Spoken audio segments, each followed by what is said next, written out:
Hey everyone, hope you're all doing well. So I just watched a video of a man and his wife and daughter. They were flying from uh, California, Central Valley, up to visit their other daughter in Mount Home, Idaho. They in a private plane, his plane, and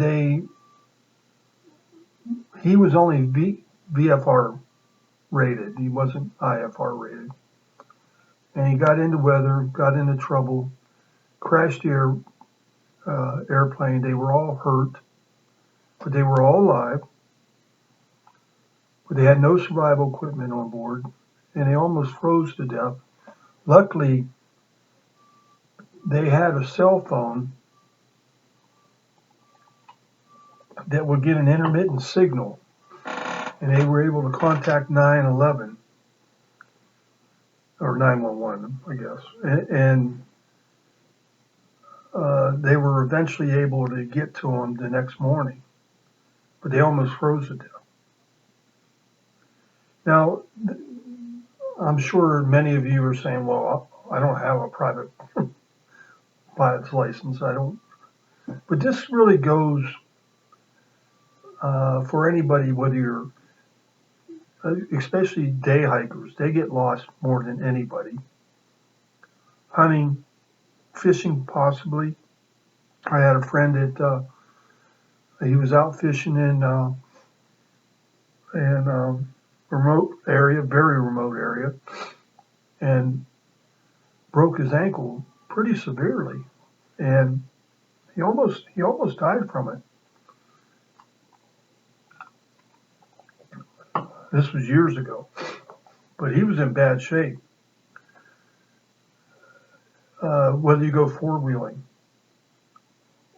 whether it be it like Jeep or truck or whatever, or an actual four wheeler or side by side. Um, we had there was a family of four that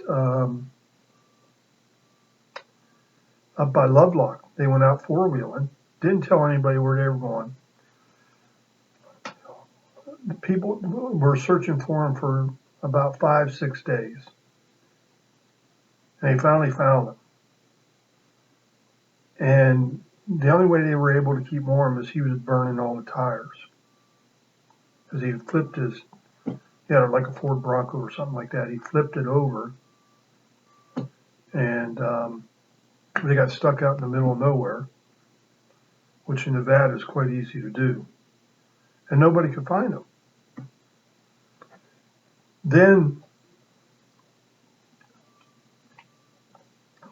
whether you go skiing or snowboarding, there was a father and son in Turkey that got lost while skiing, and were lost for like 4 days in Turkey.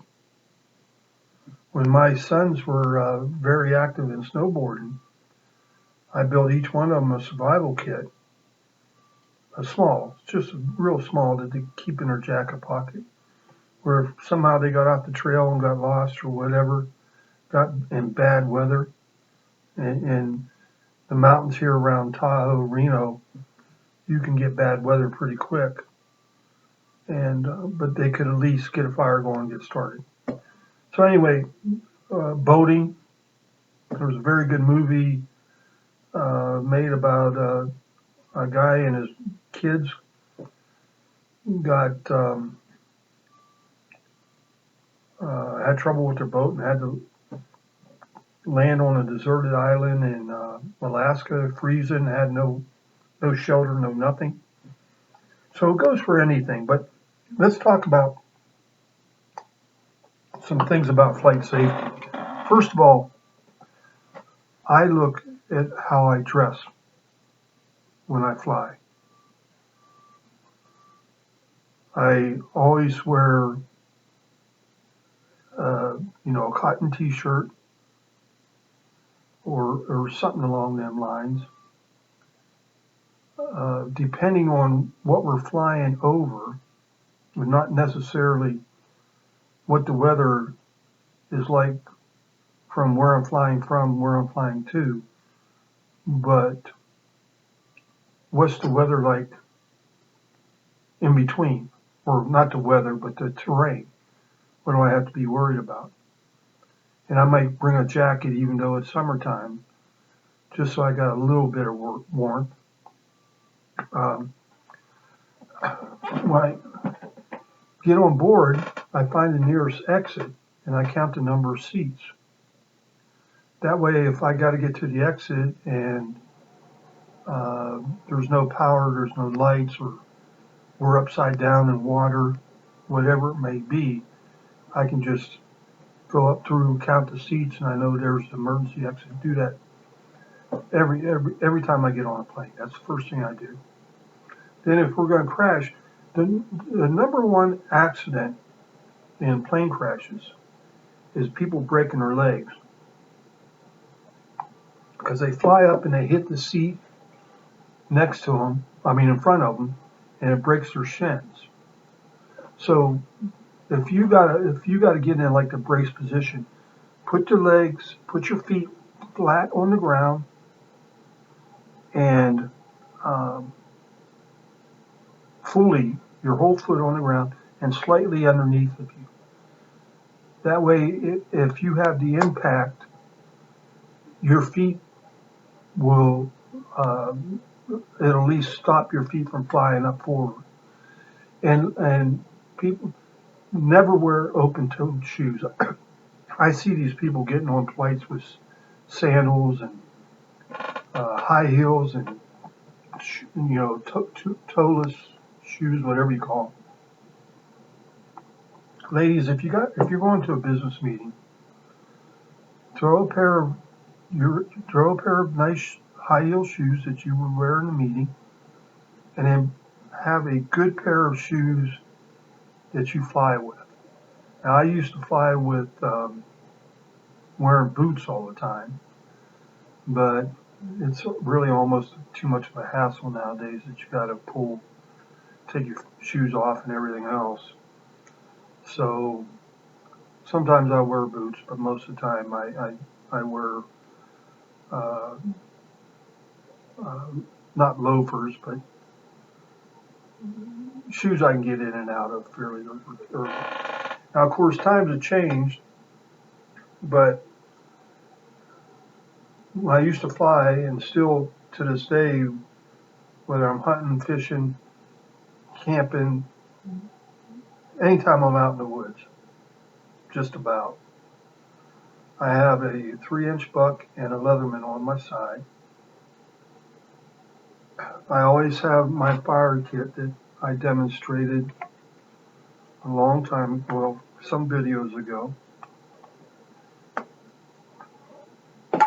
And when I was flying in the bush all the time, I kept one of them fanny packs with me, and it had things like an emergency blanket, some type of shelter, um, um,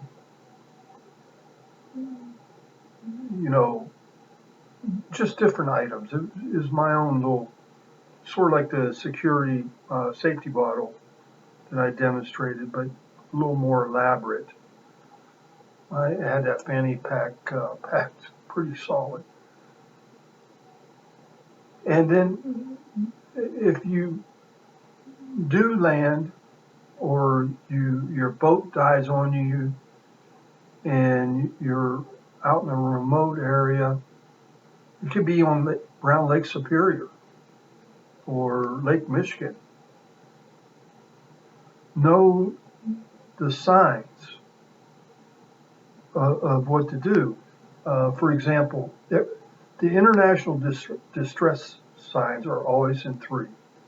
So if you've got a rifle or something and you're somewhere where people might be able to hear you, fire 3 shots in the air.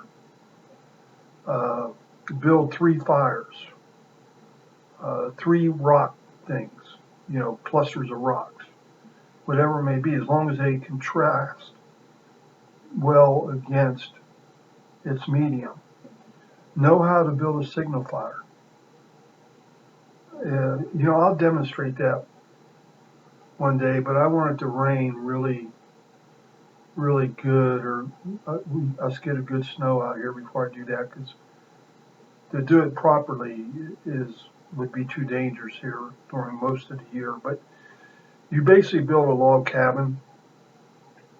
Then in the log cabin, you have a huge tinder bundle. I mean, a very dry, very flammable material. And then you pile fresh green pine boughs on it. And you always have it ready to light. You hear, like say you hear a plane going overhead, or maybe it was a boating incident, you can hear or see a boat off way in the distance. You always you keep a fire going, of course, and always have a torch ready to go. You light that torch, go light that huge tinder, and once that fire hits them fresh pine boughs, oh man, the smoke, they can see it for miles, and I mean miles. And that's an excellent distress signal. And then make sure you got like a mirror, safety blankets, emergency blankets. Like one of the things that we like to do is my son lives, if you drive the paved roads, about 65 miles, 70 miles away. But we can go over the mountain in four-wheelers or a four-wheel drive and be at his house probably about 2 hours, 3 hours, depending.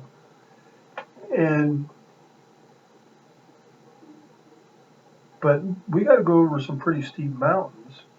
It's a rough dirt road. Stuff breaks.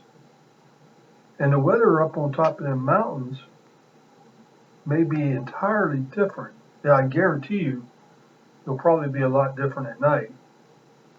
So if we break down and we don't have any way, we can't walk out before dark, then we're going to set up camp